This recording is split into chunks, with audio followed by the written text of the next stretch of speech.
بسم اللہ الرحمن الرحیم۔ خیبر ایک بہت بڑا قصبہ تھا۔ اس میں یہودیوں کی بڑی بڑی حویلیاں، کھیت اور باغات تھے۔ یہ یہودی مسلمانوں کو بہت ستاتے تھے اور اسلام کے خلاف سازشیں کرتے رہتے تھے۔ مدینہ منورہ سے خیبر کا فاصلہ تقریباً 150 کلومیٹر کا ہے۔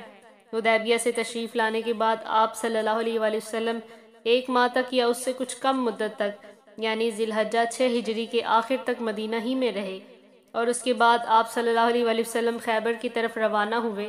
رسول اللہ صلی اللہ علیہ وآلہ وسلم نے اپنے صحابہ میں سے صرف ان لوگوں کو چلنے کا حکم فرمایا جو حدیبیہ میں بھی ساتھ تھے۔ جو لوگ حدیبیہ کے سفر میں نہیں تھے انہوں نے بھی چلنے کا ارادہ ظاہر کیا، لیکن آپ صلی اللہ علیہ وآلہ وسلم نے ارشاد فرمایا، میرے ساتھ چلنا ہے تو صرف جہاد کے ارادے سے چلو، مال غنیمت میں سے تمہیں کچھ نہیں ملے گا۔ مدینہ منورہ سے روانہ ہوتے وقت رسول اللہ صلی اللہ علیہ وآلہ وسلم نے حضرت صباح بن عرفہ رضی اللہ عنہ کو مدینہ منورہ میں اپنا قائم مقام مقرر فرمایا۔ اس غزوے میں حضور صلی اللہ علیہ وآلہ وسلم کی ازواج میں سے حضرت ام سلمہ رضی اللہ عنہا بھی ہمراہ تھی۔ اللہ کے رسول صلی اللہ علیہ وآلہ وسلم جب خیبر کے سامنے پہنچے تو یہ صبح کا وقت تھا۔ حضرت عبداللہ بن قیس رضی اللہ عنہ فرماتے ہیں کہ میں رسول اللہ صلی اللہ علیہ وآلہ وسلم کی سواری کے پیچھے پیچھے تھا، ایسے میں نے لا حول ولا قوت الا باللہ العلی العظیم پڑھا۔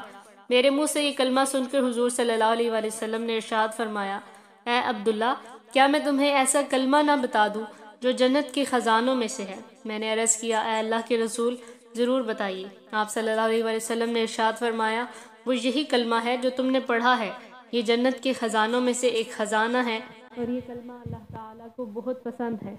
خیبر کے لوگوں نے جب آپ صلی اللہ علیہ وآلہ وسلم اور آپ کے لشکر کو دیکھا تو چیختے چلاتے میدانوں اور کھلی جگہوں میں نکل آئے اور پکار اٹھے، محمد ایک زبردست لشکر لے کر آئے ہیں۔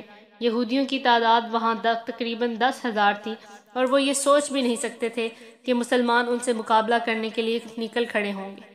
جب مسلمان جنگ کی تیاری کر رہے تھے تو اس وقت بھی حیران ہو کر کہہ رہے تھے، حیرت ہے، کمال ہے۔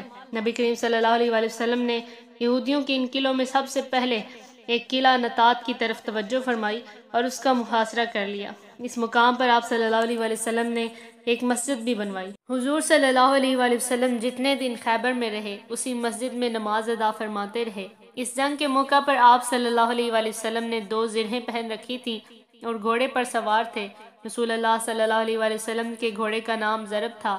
آپ صلی اللہ علیہ وآلہ وسلم کے ہاتھوں میں نیزہ اور ڈال بھی تھی۔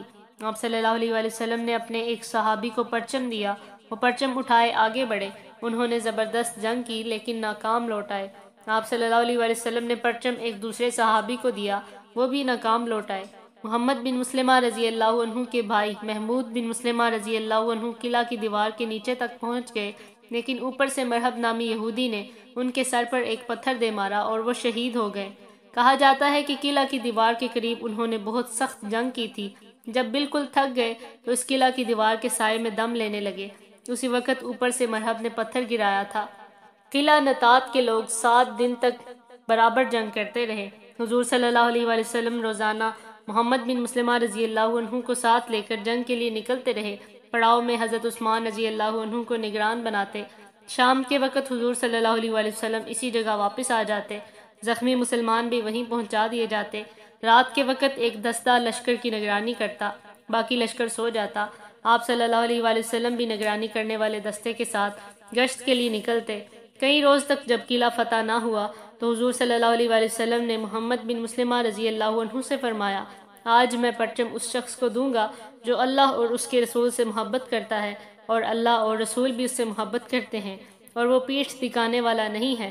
اللہ تعالیٰ اس کے ہاتھ پر فتح عطا فرمائیں گے اور اس طرح اللہ تعالیٰ تمہارے بھائی کے قاتل پر قابو عطا فرمائے گا۔ صحابہ کرام نے جب یہ اعلان سنا تو ہر ایک نے چاہا کہ حضور صلی اللہ علیہ وآلہ وسلم پرچم اسے دے دیں، مگر پھر رسول اللہ صلی اللہ علیہ وآلہ وسلم نے حضرت علی رضی اللہ عنہ کو طلب فرمایا۔ ان دنوں حضرت علی رضی اللہ عنہ کی آنکھیں تکلیف میں تھیں، چنانچہ آپ صلی اللہ علیہ وآلہ وسلم کو بتایا گیا کہ ان کی تو آنکھیں دکھنے آئی ہوئی ہیں۔ آپ صلی اللہ علیہ وآلہ وسلم نے یہ سن کر فرمایا کہ کوئی انہیں میرے پاس لے آئے۔ تب حضرت سلمہ بن اکوع رضی اللہ عنہ گئے اور انہیں لے آئے۔ آپ صلی اللہ علیہ وآلہ وسلم نے ان کا سر اپنی گود میں رکھا اور پھر ان کی آنکھوں میں اپنا لعاب دہن ڈالا۔ لعاب کا آنکھوں میں لگنا تھا کہ وہ اسی وقت ٹھیک ہو گئی۔ یوں محسوس ہوتا تھا جیسے ان میں کوئی تکلیف تھی ہی نہیں۔ حضرت علی رضی اللہ عنہ فرماتے ہیں، اس کے بعد زندگی بھر میری آنکھوں میں کبھی کوئی تکلیف نہیں ہوئی۔ پھر آپ صلی اللہ علیہ وآلہ وسلم نے پرچم حضرت علی رضی اللہ عنہ کو مرحمت فرمایا اور ارشاد فرمایا، جاؤ اور پیچھے مڑ کر نہ دیکھنا۔ حضرت علی رضی اللہ عنہ پرچم کو لہراتے ہوئے قلعہ کی طرف روانہ ہوئے۔ پھر قلعہ کے نیچے پہنچ کر انہوں نے جھنڈے کو نصب کر دیا۔ قلعہ کے اوپر بیٹھے ہوئے ایک یہودی نے انہیں دیکھ کر پوچھا، تم کون ہو؟ جواب میں انہوں نے فرمایا، میں علی ابن ابی طالب ہوں۔ اس پر اس یہودی نے کہا، تم لوگوں نے بہت سر اٹھایا ہے، حالانکہ حق وہی ہے جو موسیٰ علیہ السلام پر نازل ہوا تھا۔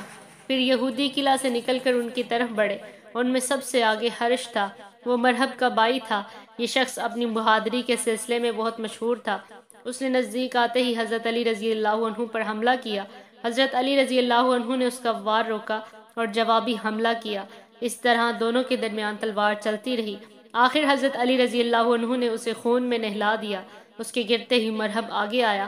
یہ اپنے بھائی سے زیادہ بہادر اور جنگجو تھا۔ آتے ہی اس نے زبردست حملہ کیا۔ حضرت علی رضی اللہ عنہ پر تلوار کا وار کیا۔ حضرت علی رضی اللہ عنہ نے اس کی تلوار کو اپنی ڈھال پر روکا۔ حملہ اس قدر سخت تھا کہ ڈھال ان کے ہاتھ سے نکل کر دور جا گری۔ مرہب اس وقت 2 زرہیں پہنے ہوئے تھا۔ وہ 2 تلواریں لگا رکھی تھیں اور امامے بھی 2 ہی پہن رکھے تھے۔ ان کے اوپر خود پہن رکھا تھا۔ دیکھنے کے لیے خود میں آنکھوں کی جگہ 2 سوراخ کر رکھے تھے۔ اس کے ہاتھ میں نیزہ تھا، اس میں 3 پھل لگے تھے۔ اب حضرت علی رضی اللہ عنہ نے اس پر وار کیا اور ان کی تلوار اسے کاٹتی چلی گئی۔ اس طرح حضرت علی رضی اللہ عنہ نے اسے قتل کر دیا۔ مرہب کے بعد اس کا بھائی یاسر آگے آیا اور وہ آگے آ کر للکارا، کون ہے جو میرے مقابلے پر آئے گا؟ حضرت زبیر بن عوام رضی اللہ عنہ مسلمانوں کی طرف سے آگے آئے اور اسے ٹھکانے لگا دیا۔ خیبر کی جنگ ہو رہی تھی کہ ایک شخص آپ صلی اللہ علیہ وآلہ وسلم کی خدمت میں حاضر ہوا۔ اس کا نام اسود رائی تھا، وہ یہودی تھا، ایک شخص کا غلام تھا۔ اس کی بکریاں چراتا ہوا اس طرف آ گیا۔ اس نے کہا، اے اللہ کے رسول، مجھے اسلام کے بارے میں بتائیے۔ رسول اللہ صلی اللہ علیہ وآلہ وسلم نے مختصر طور پر اسلام کی خوبیاں بیان فرمائیں اور اسے اسلام قبول کرنے کی دعوت دی تو اس نے فوراً کلمہ پڑھ لیا۔ اس کے بعد یہ اسود رائی رضی اللہ عنہ تلوار لے کر مسلمانوں کے ساتھ قلعہ کی طرف بڑھے اور جنگ کرتے ہوئے شہید ہو گئے۔ جب ان کی لاش آپ صلی اللہ علیہ وآلہ وسلم کے سامنے لائی گئی تو آپ صلی اللہ علیہ وآلہ وسلم نے فرمایا، اللہ تعالیٰ نے اس غلام کو بلند مرتبہ عطا فرمایا ہے۔ اسود رضی اللہ عنہ کس قدر خوش قسمت تھے، نہ کوئی نماز پڑھی، نہ روزہ رکھا، نہ حج کیا، لیکن پھر بھی جنت حاصل کرنے میں کامیاب ہو گئے۔ آخر یہ قلعہ فتح ہو گیا۔ اس قلعہ کے محاصرے کے دوران مسلمانوں کو کھانے کی تنگی ہوئی، وہ بھوک سے بے حال ہونے لگے۔ لوگوں نے اس تنگی کے بارے میں آپ صلی اللہ علیہ وآلہ وسلم سے ذکر کیا۔ اس پر آپ صلی اللہ علیہ وآلہ وسلم نے دعا فرمائی، اے اللہ، ان قلعوں میں سے اکثر قلعوں کو اس حال میں فتح کرا کہ ان میں رزق اور گھی کی بہتات ہو۔ اس کے بعد حضور صلی اللہ علیہ وآلہ وسلم نے حباب ابن منظر رضی اللہ عنہ کو پرچم عنایت فرمایا اور لوگوں کو جنگ کے لیے جوش دلایا۔ نائم نامی قلعے میں سے جو لوگ یہودیوں میں سے جان بچا کر نکلنے میں کامیاب ہو گئے تھے، وہ وہاں سے صعب قلعے میں پہنچ گئے۔ یہ فتات کے قلعوں میں سے ایک تھا۔ اس قلعہ کا محاصرہ 2 دن تک جاری رہا۔ قلعہ میں یہودیوں کے 500 جانباز تھے۔ محاصرے کے بعد اس میں سے ایک جنگجو نکل کر میدان میں آیا اور مقابلے کے لیے للکارا۔ اس جنگجو کا نام یوشا تھا۔ اس کے مقابلے کے لیے حضرت حباب بن منظر رضی اللہ عنہ گئے اور اسے پہلے ہی وار میں قتل کرنے میں کامیاب رہے۔ اس کے بعد دوسرا یہودی نکلا، اس نے بھی مقابلے کے لیے للکارا۔ اس کا نام دیال تھا۔ اس کے مقابلے کے لیے حضرت عمارہ بن عقبہ غفاری رضی اللہ عنہ نکلے۔ انہوں نے ایک دم دیال کی کھوپڑی پر وار کیا اور بولے، لے سنبھال، میں ایک غفاری ہوں۔ دیال پہلے ہی وار میں ڈھیر ہو گیا۔ اب یہودیوں نے زبردست حملہ کیا۔ اس کے نتیجے میں مسلمانوں کو پسپا ہونا پڑا اور وہ ادھر ادھر بکھرتے چلے گئے۔ یہودی آگے بڑھتے چلے گئے، یہاں تک کہ وہ رسول اللہ صلی اللہ علیہ وآلہ وسلم کے پاس پہنچ گئے۔ نبی کریم صلی اللہ علیہ وآلہ وسلم اس وقت گھوڑے سے اتر کر نیچے کھڑے تھے۔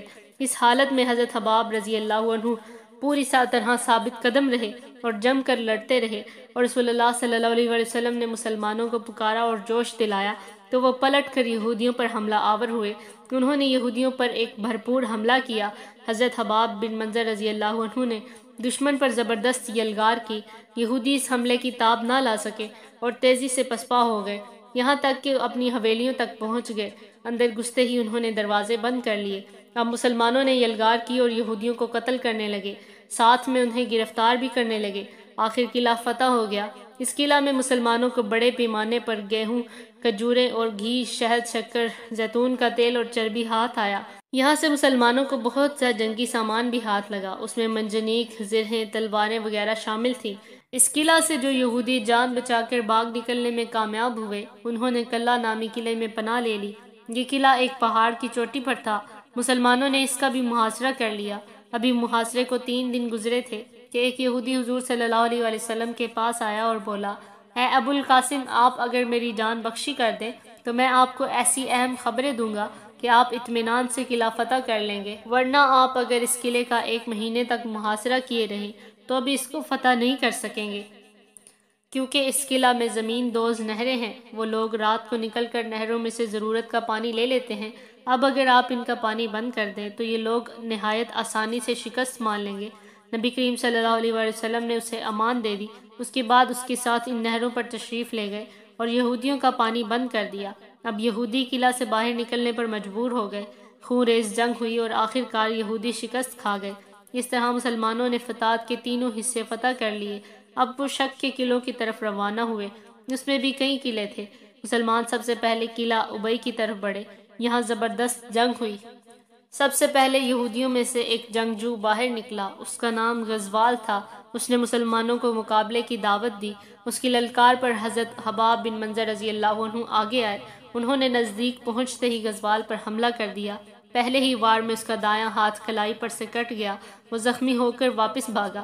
حضرت حباب رضی اللہ عنہ نے اس کا پیچھا کیا اور بھاگتے بھاگتے دوسرا وار کیا۔ یہ وار غزوال کی ایڑی پر لگا۔ زخم کھا کر وہ گرا۔ اسی وقت حباب رضی اللہ عنہ نے اس کا کام تمام کر دیا۔ اس وقت ایک اور یہودی مقابلے کے لیے نکلا۔ اس کے مقابلے میں ایک اور مسلمان آئے، لیکن وہ اس کے ہاتھوں شہید ہو گئے۔ یہودی اپنی جگہ کھڑا رہا۔ اس مرتبہ اس کے مقابلے کے لیے مسلمانوں میں سے حضرت ابو دجانہ رضی اللہ عنہ نکلے اور نزدیک پہنچتے ہی اس پر حملہ آور ہوئے۔ پہلے وار میں انہوں نے اس کا پاؤں کاٹ ڈالا اور دوسرے وار میں اس کا کام تمام کر دیا۔ پھر کسی یہودی نے میدان میں آ کر مسلمانوں کو نہ للکارا۔ اس پر مسلمانوں نے نعرہ تکبیر بلند کیا اور قلعہ پر حملہ کر دیا۔ مسلمان قلعہ کے اندر گھس گئے۔ ان میں سب سے آگے ابو دجانہ رضی اللہ عنہ تھے۔ اس قلعہ سے بھی مسلمانوں کو بہت مال ہاتھ لگا، مویشی اور کھانے پینے کا سامان بھی ملا۔ قلعہ میں جو لوگ تھے وہ وہاں سے بھاگ کھڑے ہوئے اور انہوں نے شک کے دوسرے قلعوں میں پناہ لے لی۔ اس قلعہ کا نام بری تھا۔ شک کے 2 ہی قلعہ تھے، ایک ابئی اور دوسرا بری قلعہ تھا۔ بری قلعہ میں یہودیوں نے بہت زبردست حفاظتی انتظامات کر رکھے تھے۔ ان لوگوں نے مسلمانوں پر بہت سخت تیر اندازی کی، پتھر بھی برسائے۔ بعض تیر تو اس جگہ آ کر گرے جہاں آقا مدنی صلی اللہ علیہ وآلہ وسلم تشریف فرما تھے۔ اس پر آپ صلی اللہ علیہ وآلہ وسلم نے ایک مٹھی کنکریوں کی اٹھائی اور اس کو قلعہ کی طرف پھینک دیا۔ ان کے پھینکنے سے یہ قلعہ لرز اٹھا۔ یہودی بھاگ نکلے۔ یہاں سے بھی مسلمانوں کو مال غنیمت ہاتھ آیا۔ یہودیوں کے برتن بھی ہاتھ لگے۔ آپ صلی اللہ علیہ وآلہ وسلم نے ان کے بارے میں ارشاد فرمایا کہ ان کو دھو کر استعمال میں لاؤ۔ اس طرح فتات اور شک کے 5 قلعوں پر مسلمانوں کا قبضہ ہو گیا۔ ان جگہوں سے بھاگنے والے یہودیوں نے قتیبہ کے قلعوں میں پناہ لی۔ قتیبہ کے بھی 3 قلعے تھے۔ ان میں سے سب سے پہلے قلعے کا نام غوث تھا، دوسرے کا وطیح اور تیسرے کا نام سلالم تھا۔ ان تمام تر قلعوں میں غوث کا قلعہ سب سے بڑا اور مضبوط تھا۔ مسلمان 20 دن تک اس کا محاصرہ کیے رہے۔ آخر حضرت علی رضی اللہ عنہ کے ہاتھ پر اللہ تعالیٰ نے اس قلعہ کو بھی فتح کرا دیا۔ اس قلعہ سے حضرت صفیہ بنت حی بن اخطب گرفتار ہوئیں۔ بعد میں اللہ تعالیٰ نے انہیں یہ اعزاز عطا فرمایا کہ مسلمان ہوئیں اور حضور صلی اللہ علیہ وآلہ وسلم کی ازواج مطہرات میں شامل ہو گئی۔ اس قلعہ کی فتح کے بعد باقی دونوں قلعوں کا بھی محاصرہ کیا گیا۔ دونوں کا محاصرہ 14 دن تک جاری رہا، مگر دونوں میں سے کوئی شخص باہر نہ نکلا۔ 14 دن بعد انہوں نے صلح کی درخواست کی۔ اس شرط پر صلح ہو گئی کہ یہودی اپنے بیوی بچوں کو لے کر وہاں سے نکل جائیں اور بدن کے کپڑوں کے علاوہ کوئی چیز نہیں لے کر جائیں۔ اس طرح یہ دونوں قلعہ بغیر خون ریزی کے فتح ہوئے۔ مسلمانوں کے ہاتھ ایک بہت بڑا خزانہ بھی لگا۔ خیبر ہی میں آپ کی خدمت میں اشعری اور دوسی قبیلے کے لوگ حاضر ہوئے۔ اشعری لوگوں میں حضرت ابو موسیٰ اشعری رضی اللہ عنہ بھی تھے اور دوسیوں میں حضرت ابو ہریرہ رضی اللہ عنہ بھی تھے۔ ان حضرات کو بھی مال غنیمت دیا گیا۔ خیبر کی فتح کے موقع پر حبشہ سے حضرت جعفر ابن ابی طالب رضی اللہ عنہ وہاں پہنچے۔ انہوں نے مکہ سے حبشہ کی طرف ہجرت کی تھی۔ اس موقع پر وہاں سے لوٹے تھے۔ آپ صلی اللہ علیہ وآلہ وسلم انہیں دیکھ کر بہت خوش ہوئے۔ کھڑے ہو کر ان کا استقبال کیا، ان کی پیشانی پر بوسہ دیا۔ اس موقع پر آپ صلی اللہ علیہ وآلہ وسلم نے ارشاد فرمایا، اللہ کی قسم میں نہیں جانتا، مجھے خیبر کی فتح کی زیادہ خوشی ہے یا جعفر کے آنے پر زیادہ خوشی ہے۔ اس وقت حضرت جعفر رضی اللہ عنہ کے ساتھ حبشہ کے رہنے والے بہت سے لوگ بھی تھے۔ آپ صلی اللہ علیہ وآلہ وسلم نے انہیں سورہ یاسین پڑھ کر سنائی۔ اس کو سن کر یہ لوگ رو پڑے اور ایمان لے آئے۔ حضور صلی اللہ علیہ وآلہ وسلم نے ان کی زبردست خاطر تواضع فرمائی اور فرمایا، ان لوگوں نے میرے صحابہ کی بہت عزت افزائی کی تھی۔ مطلب یہ تھا کہ جب مکہ کے مشرکوں نے مسلمانوں پر ظلم کیا تھا تو بہت سے مسلمان حبشہ کی طرف ہجرت کر گئے، اس وقت وہاں ان کی بہت عزت افزائی ہوئی۔ حبشہ سے جو لوگ آئے ان میں حضرت ام حبیبہ بنت ابو سفیان رضی اللہ عنہ بھی تھیں۔ ام حبیبہ رضی اللہ عنہ حضور صلی اللہ علیہ وآلہ وسلم کی ازواج مطہرات میں شامل تھیں۔ حبشہ میں رہتے ہوئے ان کا نکاح آپ صلی اللہ علیہ وآلہ وسلم سے ہوا تھا۔ مکہ سے دوسری ہجرت کے موقع پر انہوں نے حبشہ کی طرف ہجرت کی۔ ان کا خاوند عبداللہ بن حجش ان کے ساتھ تھا، لیکن حبشہ پہنچ کر وہ مرتد ہو گیا۔ اس نے عیسائی مذہب قبول کر لیا اور اسی حالت میں مر گیا، جبکہ ام حبیبہ رضی اللہ عنہ اسلام پر قائم رہیں۔ 7 ہجری محرم کے مہینے میں اللہ تعالیٰ کے رسول صلی اللہ علیہ وآلہ وسلم نے حضرت عمر بن امیہ خمری رضی اللہ عنہ کو نجاشی کے پاس بھیجا تھا تاکہ وہ ام حبیبہ رضی اللہ عنہ کا نکاح آپ صلی اللہ علیہ وآلہ وسلم سے کر دیں۔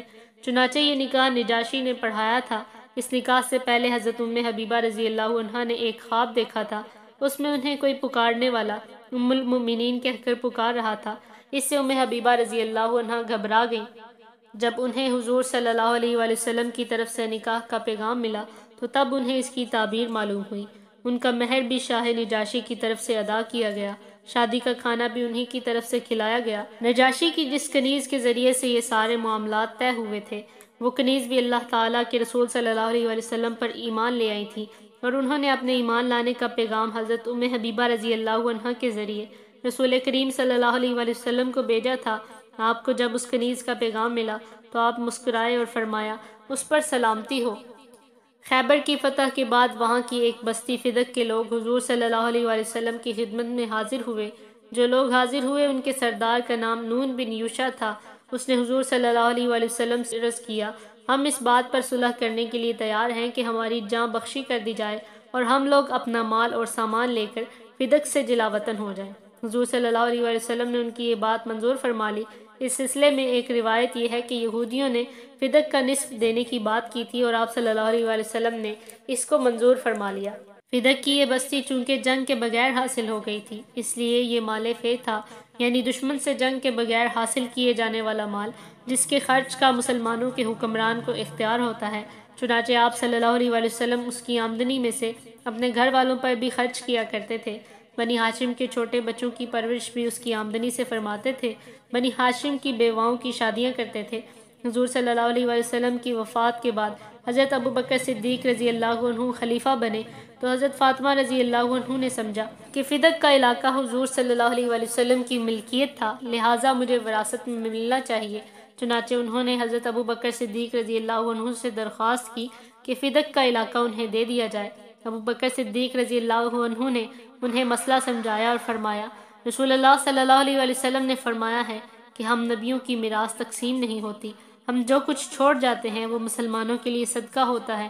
حضرت فاطمہ رضی اللہ عنہ مطمئن ہو گئی اور پھر دوبارہ یہ مطالبہ نہ کیا۔ جس زمانے میں حضور صلی اللہ علیہ وآلہ وسلم خیبر پہنچے تھے اس وقت کھجوریں بھی پکی نہیں تھیں، چنانچہ ان کچی کھجوروں کو کھانے سے اکثر صحابہ بخار میں مبتلا ہو گئے۔ انہوں نے اپنی پریشانی حضور صلی اللہ علیہ وآلہ وسلم سے بیان کی۔ آپ صلی اللہ علیہ وآلہ وسلم نے ان سے فرمایا، گھڑوں میں پانی بھر لو اور ٹھنڈا کر لو، فجر کے وقت اللہ کا نام پڑھ کر اس پانی کو اپنے اوپر ڈالو۔ صحابہ نے اس ہدایت پر عمل کیا تو ان کا بخار جاتا رہا۔ خیبر کی جنگ میں سلمہ بن اکوع رضی اللہ عنہ زخمی ہو گئے تو حضور صلی اللہ علیہ وآلہ وسلم کی خدمت میں حاضر ہوئے۔ حضور صلی اللہ علیہ وآلہ وسلم نے 3 مرتبہ ان کے زخموں پر دم کیا، انہیں اسی وقت آرام آ گیا۔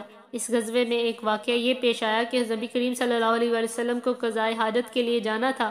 آپ صلی اللہ علیہ وآلہ وسلم نے عبداللہ بن مسعود رضی اللہ عنہ سے فرمایا کہ دیکھو کوئی اونٹ کی جگہ نظر آ رہی ہے یا نہیں۔ عبداللہ بن مسعود رضی اللہ عنہ نے چاروں طرف دیکھا، کوئی اونٹ کی جگہ نظر نہ آئی، البتہ انہیں ایک اکیلا درخت نظر آیا۔ انہوں نے بتایا کہ صرف درخت نظر آ رہا ہے۔ آپ صلی اللہ علیہ وسلم نے فرمایا ادھر ادھر دیکھو، کوئی اور اونٹ کی جگہ نظر آتی ہے۔ اب انہوں نے پھر ادھر ادھر دیکھا تو ایک اور درخت کافی دور نظر آیا۔ انہوں نے اس دوسرے درخت کے بارے میں آپ کو بتایا تو آپ صلی اللہ علیہ وآلہ وسلم نے ارشاد فرمایا، ان دونوں درختوں سے کہو کہ اللہ کے رسول تمہیں حکم دیتے ہیں کہ دونوں ایک جگہ جمع ہو جاؤ، یعنی آپس میں مل جاؤ۔ حضرت عبداللہ بن مسعود رضی اللہ عنہ نے ان دونوں درختوں کو مخاطب کر کے یہ بات کہہ دی۔ فوراً دونوں درخت حرکت میں آئے اور ایک دوسرے سے مل گئے۔ آپ صلی اللہ علیہ وآلہ وسلم نے ان کا پردہ بنا لیا۔ آپ صلی اللہ علیہ وآلہ وسلم کے فارغ ہونے پر دونوں درخت اپنی جگہ پر لوٹ گئے۔ جب خیبر فتح ہو گیا تو ایک عورت مسلمانوں کی طرف آتی نظر آئی۔ وہ لوگوں سے پوچھ رہی تھی کہ اللہ کے رسول کو بکری کے گوشت کا کون سا حصہ زیادہ پسند ہے۔ لوگوں نے اسے بتایا کہ حضور صلی اللہ علیہ وآلہ وسلم کو دستی کا گوشت پسند ہے۔ اس عورت کا نام زینب تھا۔ یہ مرحب کی بھتیجی اور سلام بن مشکم یہودی کی بیوی تھی۔ یہ بات معلوم کرنے کے بعد وہ واپس لوٹ گئی۔ اس نے ایک بکری کو ذبح کیا، پھر اس کو بنا اور اس کے دستی والے حصے میں زہر ملا دیا۔ حضور صلی اللہ علیہ وآلہ وسلم مغرب کی نماز پڑھ کر واپس تشریف لائے تو اس عورت کو منتظر پایا۔ آپ صلی اللہ علیہ وآلہ وسلم نے اس سے آنے کا سبب پوچھا تو بولی، اے ابو القاسم، میں آپ کے لیے ایک ہدیہ لائی ہوں۔ حضور صلی اللہ علیہ وآلہ وسلم کے حکم پر اس کا ہدیہ لے لیا گیا اور آپ صلی اللہ علیہ وآلہ وسلم کے سامنے رکھ دیا گیا۔ اس وقت وہاں بشر بن برا بن معرور رضی اللہ عنہ بھی موجود تھے۔ آپ صلی اللہ علیہ وآلہ وسلم نے صحابہ سے فرمایا، قریب آ جاؤ۔ پھر آپ صلی اللہ علیہ وآلہ وسلم نے دستی سے کھانا شروع فرمایا۔ آپ صلی اللہ علیہ وآلہ وسلم کے ساتھ ہی بشر بن برا نے بھی دستی سے گوشت کا لقمہ منہ میں ڈال لیا اور اسے نگل گئے، جبکہ حضور صلی اللہ علیہ وآلہ وسلم نے بھی لقمہ صرف منہ میں ڈالا تھا کہ دوسرے لوگوں نے دوسری جگہوں سے لقمہ لیا۔ جو ہی حضور صلی اللہ علیہ وسلم نے لقمہ منہ میں ڈالا، فوراً اگل دیا اور فرمایا، ہاتھ روک لو، یہ گوشت مجھے بتا رہا ہے کہ اس میں زہر ہے۔ اس وقت بشر بن برا رضی اللہ عنہ نے عرض کیا، اے اللہ کے رسول، قسم ہے اس ذات کی جس کے قبضے میں میری جان ہے، جو لقمہ میں نے کھایا ہے اس میں مجھے کچھ محسوس ہوا تھا، لیکن میں نے اس کو صرف اس لیے نہیں اگلا کہ آپ کا کھانا خراب ہو جائے گا۔ پھر جب آپ نے اپنا لقمہ اگل دیا تو مجھے اپنے سے زیادہ آپ کا خیال آیا اور مجھے خوشی ہوئی کہ آپ نے اس کو اگل دیا۔ اس کے بعد ان کا رنگ نیلا ہو گیا۔ وہ 1 سال تک اس زہر کے زیر اثر رہے اور اس کے بعد فوت ہو گئے۔ حضور صلی اللہ علیہ وسلم نے اس یہودی عورت کو بلوایا اور اس سے پوچھا کہ کیا تم نے بکری کے گوشت میں زہر ملایا تھا؟ اس نے پوچھا، آپ کو یہ بات کس نے بتائی؟ جواب میں آپ صلی اللہ علیہ وسلم نے ارشاد فرمایا، مجھے اس گوشت کے ٹکڑے نے یہ بات بتائی۔ اس نے اقرار کیا کہ ہاں، میں نے زہر ملایا تھا۔ تب آپ نے اس سے اس کی وجہ پوچھی تو اس نے جواب دیا، آپ لوگوں نے خیبر کی جنگ میں میرے باپ، بھائی اور میرے شوہر کو قتل کیا اور میری قوم کو تباہ کیا، اس لیے میں نے سوچا کہ اگر آپ صرف ایک بادشاہ ہیں تو اس زہر کے ذریعے ہمیں آپ سے نجات مل جائے گی، اور اگر آپ نبی ہیں تو آپ کو اس زہر کی پہلے ہی خبر ہو جائے گی۔ اس کا جواب سن کر آپ نے اسے معاف فرما دیا، کیونکہ آپ اپنی ذات کے لیے کسی سے بدلہ نہیں لیتے تھے، البتہ مسلمانوں کو کوئی نقصان پہنچتا تو اس سے بدلہ لیتے۔ جہاں تک تعلق ہے بشر بن برا رضی اللہ عنہ کا، تو وہ اس وقت فوت نہیں ہوئے تھے، لیکن جب بعد میں زہر سے ان کی موت واقع ہو گئی تو اس وقت آپ صلی اللہ علیہ وآلہ وسلم نے اس عورت زینب کو قتل کروایا۔ کہا جاتا ہے کہ حضور صلی اللہ علیہ وآلہ وسلم نے وفات کے وقت اس زہر کا اثر محسوس کیا اور فرمایا تھا کہ اس زہر کے اثر سے میری رگیں کٹ رہی ہیں۔ غرض خیبر کی جنگ کے بعد حضور صلی اللہ علیہ وآلہ وسلم نے اس غزوے کا مال غنیمت تقسیم فرمایا۔ خیبر کی جنگ کے بعد حضرت خالد بن ولید، حضرت عمر بن عاص اور حضرت عثمان بن طلحہ رضی اللہ عنہم کے ایمان لانے کا واقعہ پیش آیا۔ اس بارے میں خود حضرت خالد بن ولید رضی اللہ عنہ فرماتے ہیں، جب اللہ تعالیٰ نے مجھے عزت اور خیر عطا کرنے کا ارادہ فرمایا تو اچانک میرے دل میں اسلام کی تڑپ پیدا فرما دی اور مجھے ہدایت کا رستہ نظر آنے لگا۔ اس وقت میں نے اپنے دل میں سوچا کہ میں ہر موقع پر محمد صلی اللہ علیہ وآلہ وسلم کے مقابلے اور مخالفت میں سامنے آیا اور ہر بار ہی مجھے ناکامی کا منہ دیکھنا پڑا، اور ہمیشہ ہی مجھے یہ احساس ہوا کہ میں غلطی پر ہوں۔ محمد صلی اللہ علیہ وآلہ وسلم کا بول بالا ہو رہا ہے۔ پھر جب حضور صلی اللہ علیہ وآلہ وسلم عمرے کے لیے مکہ میں تشریف لائے تو میں مکہ سے غائب ہو گیا تاکہ آپ کے مکہ میں داخلے کا منظر نہ دیکھ سکوں۔ میرا بھائی ولید بن ولید آپ صلی اللہ علیہ وسلم کے ساتھ تھا۔ وہ مجھ سے بہت پہلے مسلمان ہو چکا تھا۔ اس نے مکہ پہنچ کر مجھے تلاش کرایا، مگر میں وہاں نہیں تھا۔ آخر اس نے میرے نام خط لکھا۔ اس خط کے الفاظ یہ تھے، میرے لیے سب سے زیادہ خیرت کی بات یہی ہے کہ تم جیسا آدمی آج تک اسلام سے دور بھاگتا پھر رہا ہے، تمہاری کم عقلی پر تعجب ہے۔ رسول اللہ صلی اللہ علیہ وآلہ وسلم نے تمہارے بارے میں مجھ سے پوچھا تھا کہ خالد کہاں ہے؟ میں نے عرض کیا، اللہ تعالیٰ بہت جلد اسے آپ تک لائے گا۔ اس پر حضور اکرم صلی اللہ علیہ وآلہ وسلم نے ارشاد فرمایا، اس جیسا شخص اسلام سے بے خبر نہیں رہ سکتا۔ اگر وہ اپنی صلاحیتوں اور توانائیوں کو مسلمانوں کے ساتھ مل کر مشرکوں کے خلاف استعمال کرے تو ان کے لیے خیر ہی خیر ہے، اور ہم دوسروں کے مقابلے میں انہیں ہاتھوں ہاتھ لیں گے۔ اس لیے میرے بھائی، اب بھی موقع ہے کہ جو کچھ تم کھو چکے ہو اسے پالو۔ تم بڑے اچھے اچھے مواقع کھو چکے ہو۔ حضرت خالد رضی اللہ عنہ کہتے ہیں کہ جب مجھے اپنے بھائی کا یہ خط ملا تو مجھ میں جانے کی امنگ پیدا ہو گئی، دل اسلام کی محبت میں گھر گیا۔ ساتھ ہی حضور صلی اللہ علیہ وآلہ وسلم نے میرے بارے میں جو کچھ فرمایا تھا اس سے مجھے بہت زیادہ خوشی محسوس ہوئی۔ پھر رات کو میں نے ایک عجیب خواب دیکھا۔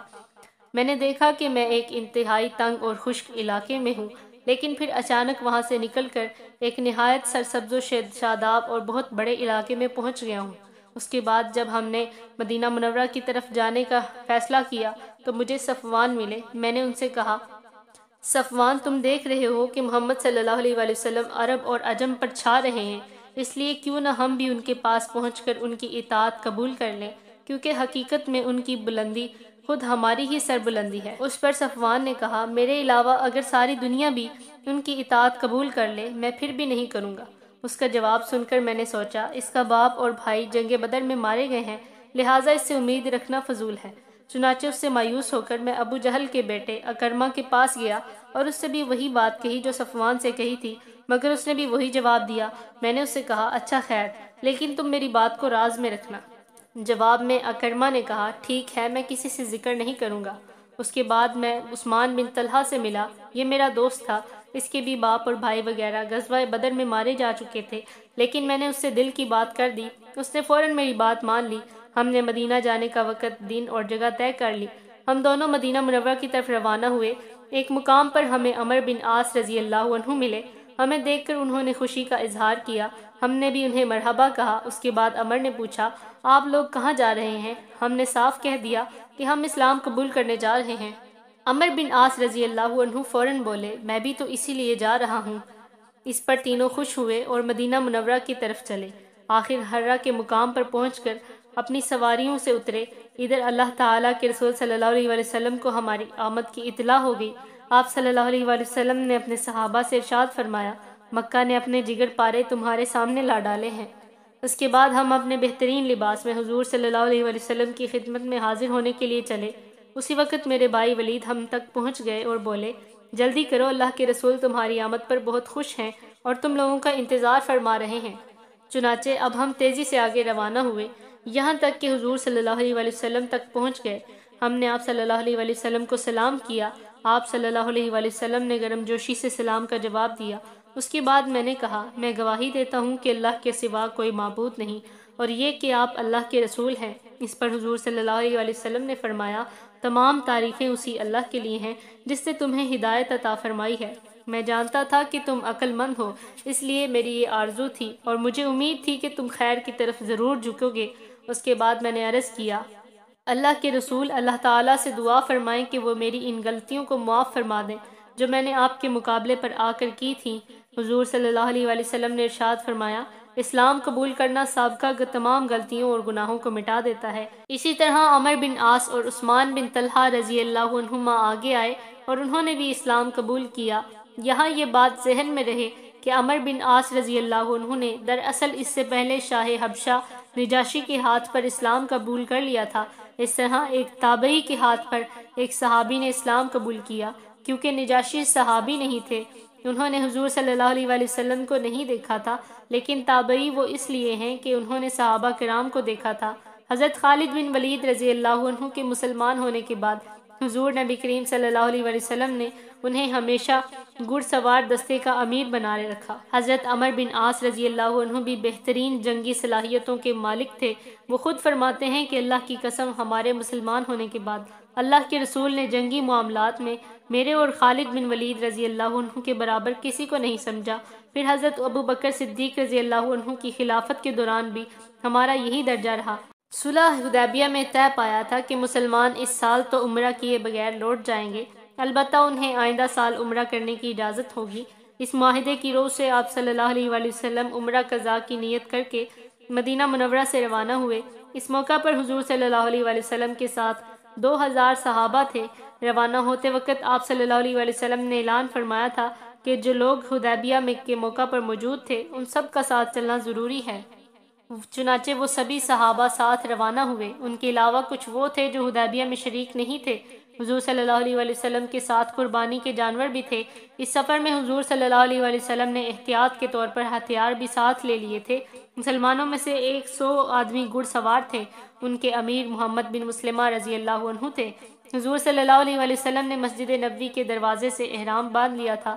قریش کے کچھ لوگوں نے جب حضور صحابہ کرام رضی اللہ عنہم کے ساتھ ہتھیار دیکھے تو وہ بکھلا کر مکہ معظمہ پہنچے اور قریش کو بتایا کہ مسلمان ہتھیار لے کر آئے ہیں اور ان کے ساتھ تو گھڑ سوار دستہ بھی ہے۔ قریش یہ سن کر بدحواس ہوئے اور کہنے لگے، ہم نے تو کوئی ایسی حرکت نہیں کی جو اس معاہدے کے خلاف ہو، بلکہ ہم معاہدے کے پابند ہیں۔ جب تک صلح نامے کی مدت باقی ہے ہم اس کی پابندی کریں گے۔ پھر آخر محمد صلی اللہ علیہ وآلہ وسلم کس بنیاد پر ہم سے جنگ کرنے آئے؟ آخر قریش نے مکرز ابن حفص کو قریش کی ایک جماعت کے ساتھ روانہ کیا۔ انہوں نے آپ صلی اللہ علیہ وآلہ وسلم سے ملاقات کی اور کہا، آپ ہتھیار بند ہو کر حرم میں داخل ہونا چاہتے ہیں جبکہ معاہدہ یہ نہیں ہوا تھا۔ اس پر آپ صلی اللہ علیہ وآلہ وسلم نے فرمایا، ہم ہتھیار لے کر حرم میں داخل نہیں ہوں گے۔ معاہدے کے تحت صرف میانوں میں رکھی ہوئی تلواریں ہمارے ساتھ ہوں گی، باقی ہتھیار ہم باہر چھوڑ کر جائیں گے۔ مکرز نے آپ صلی اللہ علیہ وآلہ وسلم کی بات سن کر اطمینان کا اظہار کیا اور قریش کو جا کر اطمینان دلایا۔ جب حضور صلی اللہ علیہ وآلہ وسلم کے مکہ معظمہ میں داخلے کا وقت آیا تو قریش کے بڑے بڑے سردار مکہ معظمہ سے نکل کر کہیں چلے گئے۔ ان لوگوں کو حضور صلی اللہ علیہ وآلہ وسلم سے بغض تھا، دشمنی تھی۔ وہ مکہ معظمہ میں حضور صلی اللہ علیہ وآلہ وسلم کو برداشت نہیں کر سکتے تھے، اس لیے نکل گئے۔ آخر آپ صلی اللہ علیہ وآلہ وسلم اور صحابہ کرام رضی اللہ عنہم مکہ معظمہ میں داخل ہوئے۔ حضور صلی اللہ علیہ وآلہ وسلم اس وقت اپنی اونٹنی قصبہ پر سوار تھے۔ صحابہ کرام آپ صلی اللہ علیہ وآلہ وسلم کے دائیں بائیں تلواریں لیے چل رہے تھے اور سب لبیک اللہم لبیک پڑھ رہے تھے۔ روانہ ہونے سے پہلے باقی ہتھیار آپ صلی اللہ علیہ وآلہ وسلم نے ایک جگہ محفوظ کروا دیے تھے۔ وہ جگہ حرم سے قریب ہی تھی۔ مسلمانوں کی ایک جماعت کو ان ہتھیاروں کی نگرانی کے لیے مقرر کیا گیا تھا۔ مکہ کے مشرکوں نے مسلمانوں کو بہت مدت بعد دیکھا تھا۔ وہ انہیں کمزور سے لگے تو آپس میں کہنے لگے، یثرب کے بخار نے مہاجرین کو کمزور کر دیا ہے۔ یہ بات آپ صلی اللہ علیہ وآلہ وسلم تک پہنچی تو حکم فرمایا، اللہ تعالیٰ اس شخص پر رحمت فرمائے گا جو ان مشرکوں کو اپنی جسمانی طاقت دکھائے گا۔ اس بنیاد پر آپ صلی اللہ علیہ وآلہ وسلم نے صحابہ کرام رضی اللہ عنہم کو حکم دیا کہ طواف کے پہلے 3 چکروں میں رمل کریں، یعنی اکڑ اکڑ کر اور سینہ تان کر چلیں اور مشرکوں کو دکھا دیں کہ ہم پوری طرح طاقتور ہیں۔ اس کے بعد جب مسلمانوں نے رمل شروع کیا تو مکہ کے دوسرے مشرکوں نے ان مشرکوں سے جنہوں نے مسلمانوں کو کمزور بتایا تھا کہا، تم لوگ تو کہہ رہے تھے کہ انہیں یثرب کے بخار نے کمزور کر دیا ہے، حالانکہ یہ تو پوری طرح طاقتور نظر آ رہے ہیں۔ اس وقت آپ صلی اللہ علیہ وآلہ وسلم نے اپنی چادر اس طرح اپنے اوپر ڈال رکھی تھی کہ دایاں کندھا کھلا تھا اور اس کا پلو بائیں کندھے پر تھا۔ چنانچہ تمام صحابہ کرام رضی اللہ عنہم نے بھی ایسے ہی کر لیا۔ اس طرح چادر لینے کو اصطباء کہتے ہیں اور اکڑ کر چلنے کو رمل کہتے ہیں۔ یہ اسلام میں پہلا اصطباء اور پہلا رمل تھا۔ اب حج کرنے والے ہوں یا عمرہ کرنے والے، انہیں یہ دونوں کام کرنے ہوتے ہیں۔ نبی کریم صلی اللہ علیہ وآلہ وسلم معاہدے کے مطابق 3 دن تک مکہ معظمہ میں ٹھہرے۔ 3 دن پورے ہونے پر آپ صلی اللہ علیہ وآلہ وسلم مکہ معظمہ سے باہر نکل آئے۔ اس دوران آپ صلی اللہ علیہ وآلہ وسلم نے حضرت میمونہ بنت حارث رضی اللہ عنہا سے نکاح فرمایا۔ ان کا پہلا نام برہ تھا۔ حضور صلی اللہ علیہ وآلہ وسلم نے نام تبدیل کر کے میمونہ رکھ دیا۔